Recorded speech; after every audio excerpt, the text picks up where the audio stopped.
You're watching SBA Today. With all the latest news, stories, and advice, here are your hosts, Paul Long and Tanya Mazurek.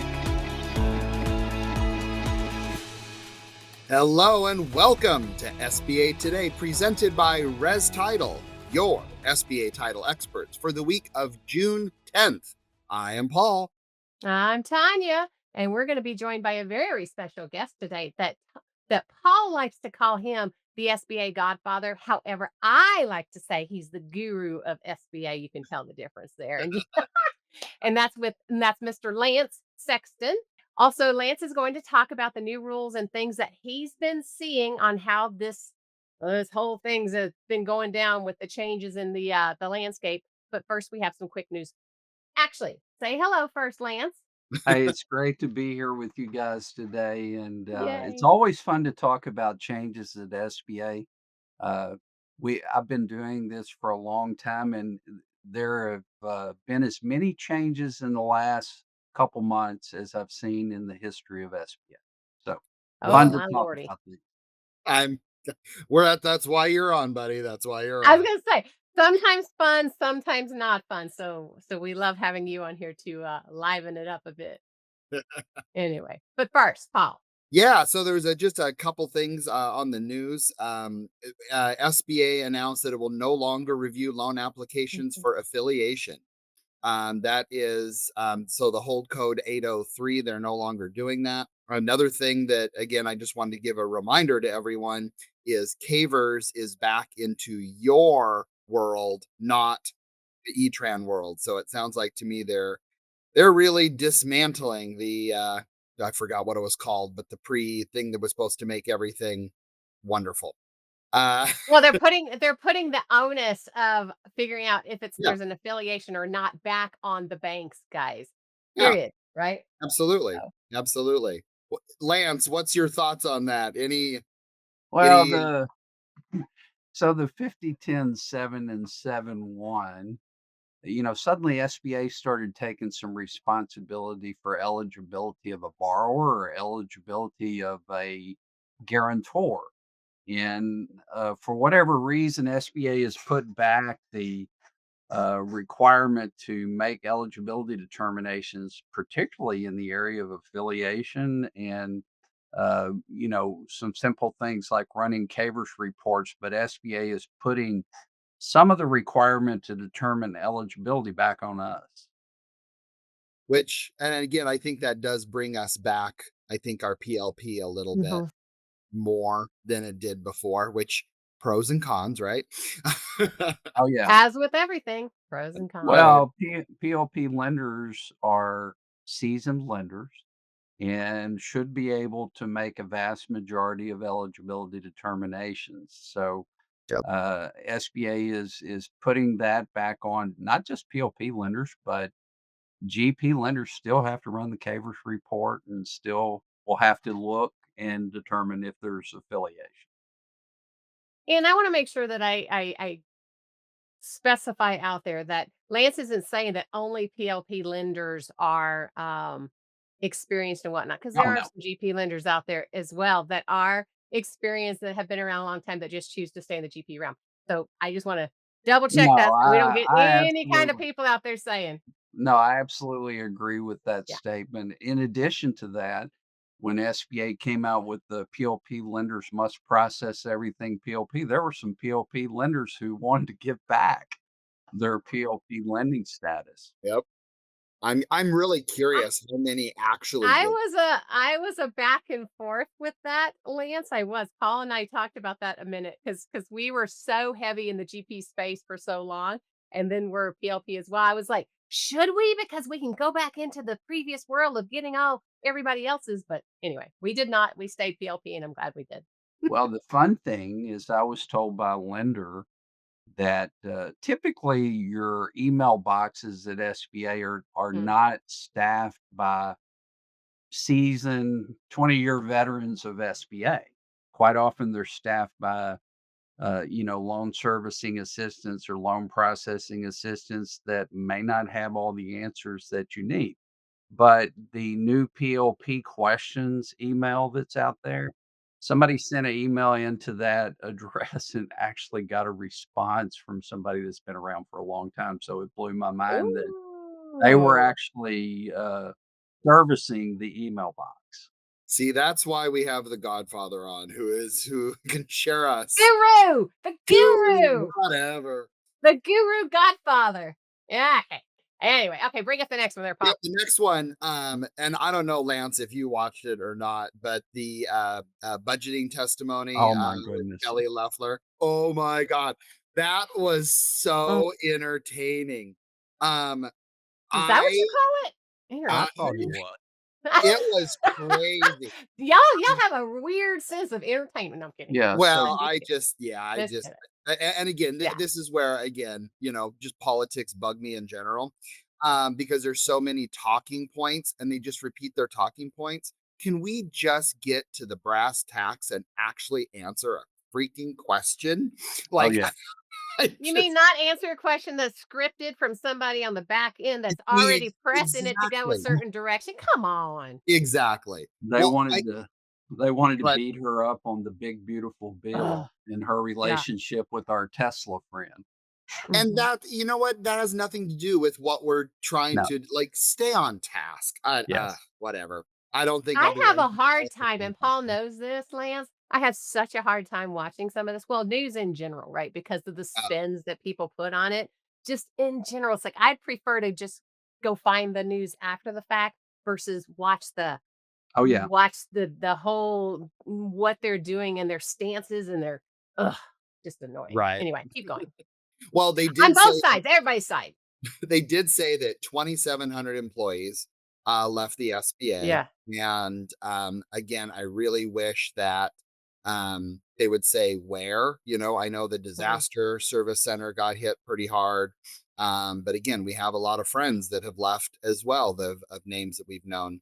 So Fair. it's yeah, and so I just wish they would tell us so we actually knew who was answering our emails, right? And who's picking up our phone calls.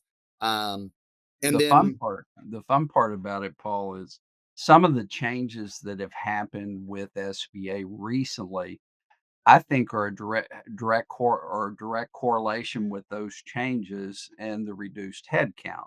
As an example, all servicing actions now have to be submitted to Fresno. Well, I was deputy director at the Low Rock Center, and I still know people there, and their head count is significantly down. And I think part of that move on the part of SBA is just to consolidate and make things more efficient. The same thing is true. All guaranteed purchases, with the exception of express loans, now go to Herndon. And we did have the option on smaller guaranteed purchases, even if they were just a standard 7A, to go to Little Rock or Fresno. But I think both of those moves are in relationship to the smaller head count. And the other rule that was we talked about previously, PLP lenders having to submit PLP, tells me that Citrus Heights probably got beat up pretty bad in terms of headcount loss. So, Yep. some of the rule changes I think have a direct correlation with the reduction in staff at of SBA. course, of course. And they were talking about the inspector general, and that conversation is where I think when it really got fun. But they do apparently have a nomination that was submitted to replace Mike Ware. And so we'll see what happens on there. But Mm. yeah, if you ever like watching, the Jerry Springer show, just put on a Congress Budget Testimony Committee, and Oh. there's no difference. I love that. Paul, that is absolutely how I saw it. I was looking No for wonder. somebody to come Oh, sprinting out of the back of the love hall it. up to the front like they do on the Springer show. Right. There were times when I'm like, "Who's gonna come?" Ah, Actually, when I watch these guys, I pull it up. I like to watch it live, but I also like to take the recording and just skip past the parts Totally. that it's like you said, Paul. I wanna see the meat of the matter. I wanna yeah. see them actually talk about SBA and the SBA budget. I Right. don't wanna hear about political issues over a bill being Yeah. presented that has a little to do with SBA, but not very much. Exactly. Well, like Exactly. typical though is they bring things in that are unrelated in order to tag them with something that is related to get their points or their positions across, if that makes sense. So, anyway, all right.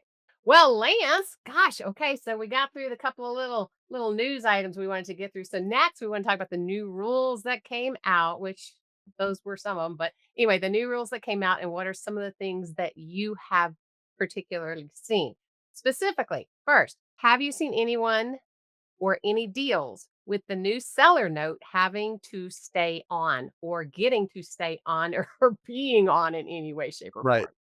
Well, just to share with you, many people know that I'm happy to share my email address, and I do it in Coleman and other places if you have questions. One of the most frequent questions I've gotten lately, and there have been a number of deals where the seller had to remain on for 2 years. And the sellers were wanting an answer, is an automatic release of the guarantee at the end of 2 years? How do I get released? And, right now, until we get additional guidance, the release of any guarantor on an SBA loan, so that seller that's on for 2 years, that release is not unilateral. That release requires approval by SBA. The other thing that comes into play on the change of ownership loans, let's say, and I've seen this happen a number of times in servicing. Let's say borrower A buys a business and then, they don't perform. Their cash flow is not good. Well, do you think the SBA and the participant lending institution are going to release that borrower at the end of 2 years? My answer in servicing, if I had a change of ownership loan and cash flow was negative for the first 2 years, I'm not releasing that guarantor. Right. And I don't suspect SBA would approve it. So I think it does bring a challenge to the table for us, and it may potentially kill some deals. The do Mhm. what you do rule said they only had to have seller financing on standby for 2 years, Years. and it did not require their guarantee. And now we've got a guarantee requirement for a couple years. It's not an automatic release at the end of 2 years. Now, SBA could release a new SOP 5057, whatever, 4 or 5, what, and change that. But right now, that release of the guarantor is not guaranteed. What's your thoughts of Mhm. they just have to make 12 regular payments in lieu of the 2 years? I thought that was very fascinating when that came out. Yeah, it's a little it's confusing at the same time No. That's because, anything in there confusing? Are you kidding me? they're talking about a servicing action in the underwriting and closing SOP. And they're hopefully, and, I've talked to people of Washington, we have a new servicing SOP coming out very soon. And hopefully they'll address this. They're supposed to address this in the new servicing SOP. But, again, it's not automatic. Um, it is something that has to be reviewed, and if the business, guys, if the business is performing well, paying as agreed, it's gonna be easy release. But, Well, sometimes it that's I what was doesn't. hoping yeah. I was just gonna say that's I what was Ray hoping just that put, as you can see, oh, is sorry, go ahead. did I just hear the 2-year guarantee from sellers is not automatic, and I think that's what Lance just said is, you know, uh, the the if the payments are there, if everything's going smoothly, there's nothing really to kind of come back on. He thinks it should be an easy release. However, it isn't an automatic. Is that what we all heard, Lance? Well, again, until I see otherwise, the current servicing SOP, the release of a guarantor in any circumstance requires analysis and a request to SBA for that release. So it's not automatic. Now, one thing is, they came out with the new 148L, which improved and updated the time section of that. And it does say on the guarantee, how many the guarantee will continue until the later of blank years Mm. after the final disbursement, etc. If they're signing a document that says this, to me, you should be able to do that unilaterally. Well, you're correct, Paul. You're and I have a feeling we will see in the new servicing SOP, we may see some language that addresses the release of those guarantors that are limited guarantee or by either term or amount or property. We may see some new language in the SOP that addresses that. But right now, if you look at the servicing SOP, the True. release of a guarantor is something that needs to be approved.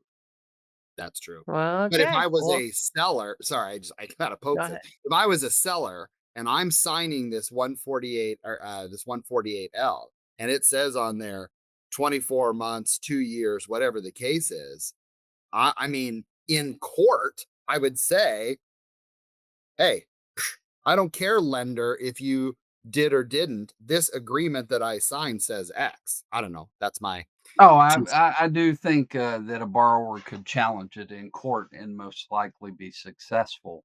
Yeah. But do you want to have to spend that money? I Well, mean, no, of course not. Mm. I look at all aspects of the bomb. He but digs in. He my digs in. thoughts, the new servicing SOP will address it. That's true. That's true. Okay, well we All beat that dead. right, Lance. So, how many issues? Let's go on. How many issues with the new 10% down payment have you seen? I have not had that many calls or questions about that because it's something most of us that have been around Are used SBA to. lending have Hmm. experienced before. I've said this before. I think I said it on the show with you guys once before. It puts all lenders on a level playing field. Uh, it really does. Instead of say, a non-bank lender that has a policy that says they can do no equity injection on loans of this size, and a lot of zero equity SBA loans being done. Now all lenders have to get the 10% equity injection on startups and 10% on complete changes of ownership. So I haven't really seen that many deals that have fell apart. Now, I can pull up my sales team and they probably can share with me a few stories of deals that have fell apart because of that. Yeah, but here's I'm gonna go back this, and I did it before. I'm a believer in the 10%. Oh, I Mhm. am too. I am such a believer in the 10%. I think that those are the ones that oftentimes were the challenging ones that created problems, which is why we're back to requiring the 10% because it excuse my language, if you don't have a pot to piss in, why in the heck are you Yeah. getting money to do something else? You need to have something to put in yourself, Yeah. skin in the game yourself in order to move forward. And I don't know. I think that I'm a No, I believer in think 10% period. Preach it. it's a good rule. And guys, we have to have SBA zero subsidy. And there's two components to that. One, they reinstituted the fees, but the second half of it is guaranteed purchases have risen significantly as a result of some of the lending that's taken place over the last 2 or 3 years. And we've got to get that back under control. And Tanya, I agree with you. You got to have some skin in the game. 10% is not even, when I was doing regular commercial lending for a startup, we might ask for Yeah. 30, 40%. Well, I mean, Absolutely. that's the point with SBA is getting it at 10%, not 0. It's always been 20, 30% or something on the conventional side, right? And the whole point with SBA is to drop it, not eliminate it. So, I don't know. I That's just me. Ray just said 10%, is light for startups, should be 25, and I Oh, agree with yeah. him as well. But I think here's the deal though. I think this is where politics come in. Oh, yeah, And again, they definitely. want more businesses to start up, etc. And it sounds good from political standpoint. So 10%. Okay. My I opinion. want more businesses to start up. So it's not even about that, but it's about do your due diligence, do what you've got to do, have something in the background for yourself, I guess, to fall back on. So many people want to start it because they have this grand idea. I get it. I have lots of grand ideas, right? But you got to put something behind it other than just, I have a good idea.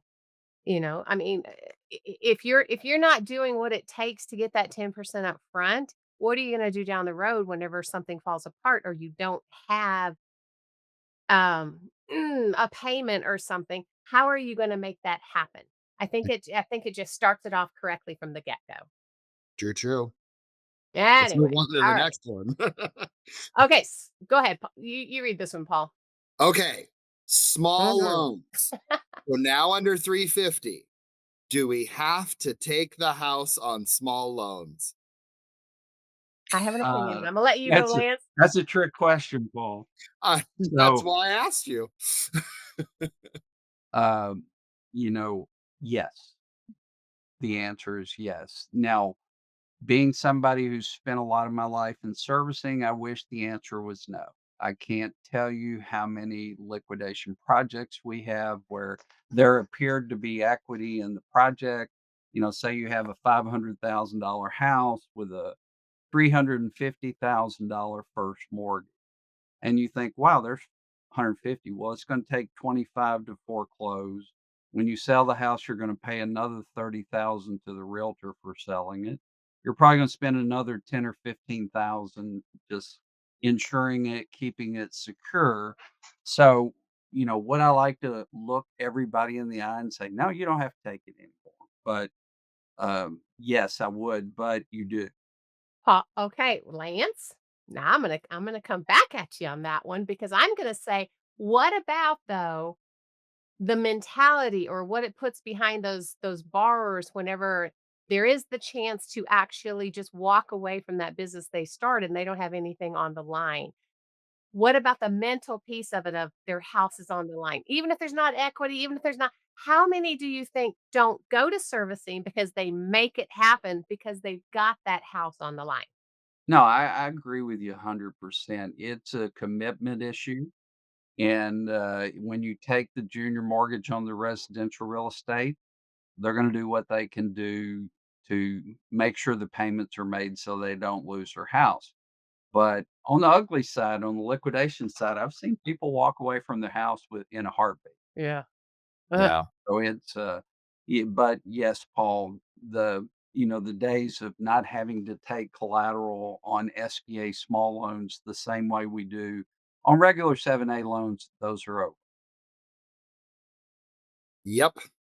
And then last one here is, how are SBA fees hindering production? And this is obviously to all three of us, but you have a behemoth that you're a part of. So you start. Well, most SBA fees are added back into the loan anyway. Sure. So I don't know that it's causing a problem with production at this point. We're seeing record numbers of opportunities for new SBA loans in our group. And I just don't feel like the fees are hurting SBA production. Tanya, what about you? I would agree because my I don't know. Obviously, it's going to hinder, some of the smaller loans that maybe didn't have the fees. If you're talking guarantee fees to the borrowers for those under $1 million, right? Obviously, there might be less loans being done because those who don't want to pay that fee or can't afford to pay that fee, or it raises the loan to an amount that they don't want to do, is being affected, and there's probably less loans because of it. And and again, it goes back to what I previously just said. Are those the loans that maybe shouldn't be done in general, which is where I'm going to go with it each and every time. Can you go both ways? Yes. Are there some that are being affected negatively that we wish weren't? Of course. But I think a large portion that are being affected are those that maybe should be affected. Yeah. And I would say, obviously with like with us, I would say that it's not really hindering production at all. Mhm. I mean, there was definitely a little the transition of you if you had any deals prior versus after. Those were some fun conversations. Not but the for the most part, I don't think that it is. I think on the like small stuff, I think is where you see it. But then I go back to where you said, Tanya, if I don't know, $750 is giving you heartburn, is this really right? Come on now, So I'm with you. Well, the hardest part of the whole thing is the participant lending institution now has to pay the ongoing fee on everything, and there was a period of time where they didn't have to pay it, so it improved the yield on the SBA loans during that time period where the ongoing fee was not required. I don't think it's any different than when prime used to be 3.25, and everyone thought that all money was you can get a car loan for 3%, right? And Right. now you get a car loan at 7%, and everyone's "Ah." It's just it takes time to convert. So I'm going to throw this out there real quick. Ray says, can we talk about the IDLE, so the EIDL subordination request with regard to timelines? He's hearing 4 to 6 weeks. Lance. Mhm. I am also, Ray, hearing 4 to 6 Hmm. weeks, and in some cases longer. I would like to see SBA address this because, getting the subordinations approved for new SBA 7A loans where there's an idle loan that exists, getting them done timely will help SBA Mm. production. The idle subordinations are handled at the disaster centers, and the disaster centers are like all SBA centers. They're understaffed right now. And, unfortunately, 4 to 6 weeks is exactly what I'm hearing as well. I have one So for now you that's borrowers and you brokers out there, Get started. remember that. Remember that 4 to 6 timeline extra whenever there's an idle on the line with you know, uh, Well, I guess and being coordinator. So this is something I always like to tell underwriters and closers and even BDOs. When you have an element like an idle subordination, get started early.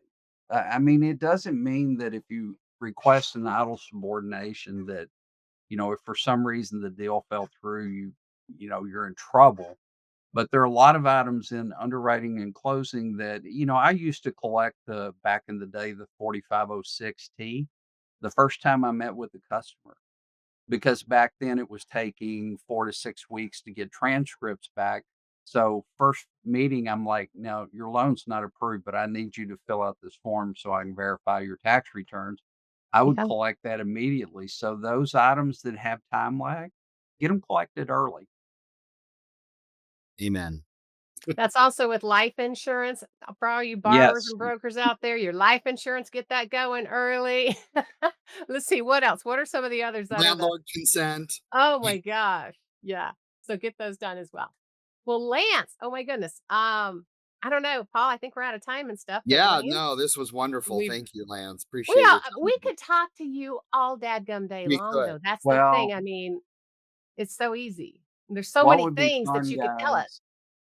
What would be fun, guys, is when the new servicing SOP comes out, Oh I yeah. want to come back and Okay. let's talk again. Oh, well, Deal. we're gonna have you back. I mean, there's we can't get enough questions in on the short amount of time that we spend on these things, right? We just can't do Right. it. So, anyway, well, thank you for coming, Lance, and we've Thank enjoyed you. having you. And don't forget, we're live on Tuesday mornings right here on YouTube and LinkedIn. Otherwise, any of the streaming platforms where you get your podcast. Also, check out our family of podcasts, The Art of SBA Lending and the BDO Show.